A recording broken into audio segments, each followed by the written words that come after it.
અમદાવાદના ડમરૂ સર્કલથી Kargil petrol pump સુધીના રસ્તા પર પાણી ભરાઈ ચૂક્યા છે। દર વર્ષે આ રસ્તા પર પાણી ભરાવાની સમસ્યા છે। એએમસી દ્વારા દર વર્ષે કામગીરી કરવામાં આવે છે, પરંતુ કોઈ કાયમી નિકાલ નથી આવી રહ્યો। દર વર્ષે આ રસ્તા પર પંપ દ્વારા પાણીનો નિકાલ કરવામાં આવે છે। આસપાસની સોસાયટીના રહીશોને અવરજવરમાં મુશ્કેલી થઈ રહી છે। દર વર્ષની સમસ્યાથી સ્થાનિકો અને વેપારીઓમાં આક્રોશ જોવા મળી રહ્યો છે।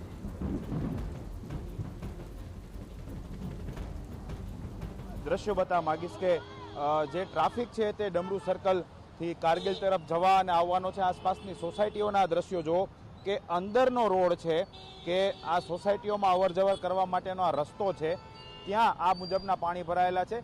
બીજી તરફનો જે ટ્રાફિક છે તે ડમરૂ સર્કલથી અત્યારે કારગિલ તરફ આવી રહ્યો છે। આ જે દ્રશ્યો જો આ જે ટ્રાફિક જામ છે તે ડમરૂ સર્કલથી કારગિલ તરફ આવવા માટેનો કે જે લોકો પોતાના નોકરી ધંધા ઉપર જાય છે, પોતાની દુકાનો કે ઓફિસમાં જાય છે, તેનો સમય છે અને તેનો ટ્રાફિક છે। અને આપ દ્રશ્યો જુઓ કઈ પ્રમાણેનો ટ્રાફિક જામ, કેટલું પાણી, જે અત્યારે થોડું ઘણું પાણી ઓસરવા લાગ્યું છે, કેમ કે જે કોર્પોરેશન દ્વારા જે પાણી નિકાલ માટેની જે વેન છે તે મૂકવામાં આવી છે, પાણી નિકાલ અત્યારે કરવામાં આવી રહ્યો છે, પરંતુ આ વર્ષની સમસ્યા નથી। આ અન્ય બાજુના દ્રશ્યો જુઓ, સોસાયટીના દ્રશ્યો છે કે ત્યાં કઈ પ્રમાણેનો પાણી ભરાવ છે તે અત્યારે જોવા મળી રહ્યો છે। આ દ્રશ્યો જુઓ કે સોસાયટી, આ ફક્ત રોડ ઉપર નહીં પરંતુ સોસાયટીમાં જવાનો જે રોડ છે કે ત્યાં પણ પાણી છે। ભલે બંને તરફ કોર્પોરેશન છે તેના દ્વારા કામગીરી કરવામાં આવી છે, પરંતુ દર વખતનો આ સવાલ છે, દર વખતેની આ સમસ્યા છે। કોર્પોરેશન દ્વારા જ્યારે ચોમાસું પૂરું થતું હોય છે ત્યારે આ રસ્તાને બ્લોક કરી અને અહીં જે કામગીરી છે તે કરવામાં આવતી હોય છે, પરંતુ બીજા વર્ષે ફરીથી આ જે વેન છે તે મૂકવી પડે છે, પાણીનો નિકાલ કરવો પડે છે અને આ પાણીનો નિકાલ તાત્કાલિક નથી થતો। દર વખતની આ સમસ્યા છે, લોકોના વાહનો છે તે બંધ પડી જતા હોય છે અને જે રીતે લોકોને મુશ્કેલીઓ પણ પડતી હોય છે। શું કહેશો भाई? पर इतना देखा है अहमदाबाद में कहीं पानी नहीं देखा, यानी 10-20 साल से आ रहा है, लेकिन इतना पानी कहीं नहीं। हर साल इधर आता है पानी? हाँ, मैं 20 साल से है, पर इतना पानी कहीं नहीं देखा साहब। निकलता ही नहीं है? ना निकलता है। गटर नहीं लोग जल्दी खाली करवाते हैं।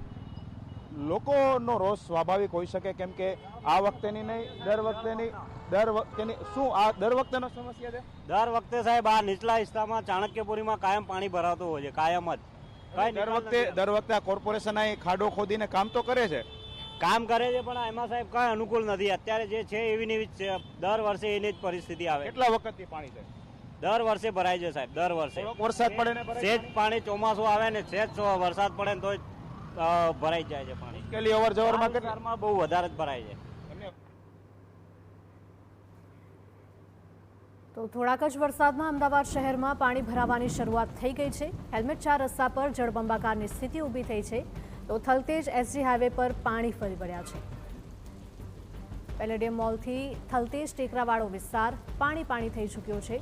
સવારે ઓફિસ કે દુકાન પર જતા વાહન ચાલકોને પણ મુશ્કેલી થઈ રહી છે। વહેલી સવારે ભારે વરસાદ બાદ કેટલીક શાળાઓ બંધ થઈ ગઈ હતી। ભારે વરસાદની સ્થિતિ વચ્ચે શાળાઓને રજા મામલે સ્વેચ્છાએ નિર્ણય લેવા માટે સૂચના આપવામાં આવે છે। વિદ્યાર્થીઓની સલામતીને ધ્યાનમાં રાખી શાળાઓએ રજા મામલે નિર્ણય લેવા ડીઈઓની સૂચના। અમદાવાદ શહેરમાં ભારે પવન સાથે વહેલી સવારે વરસાદે ધડબડાટી બોલાવી છે, કે જેમાં સૌથી વધારે થલતેજમાં 2 કલાકમાં 1.74 ઇંચ વરસાદ ખાબક્યો છે અને સૌથી વધારે શહેરના ઉત્તર પશ્ચિમ ઝોનમાં સરેરાશ 1 ઇંચથી વધારે વરસાદ ખાબક્યો છે।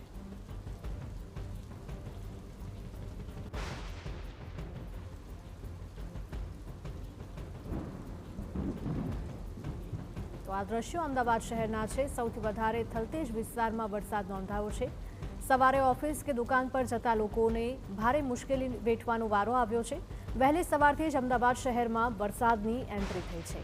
હવામાન વિભાગ દ્વારા પણ આગાહી આપવામાં આવી હતી કે મધ્ય ગુજરાતમાં પણ વરસાદ જોવા મળી શકે છે, જેમાં ખાસ કરીને અમદાવાદ અને ગાંધીનગરમાં વરસાદની આગાહી આપવામાં આવી હતી।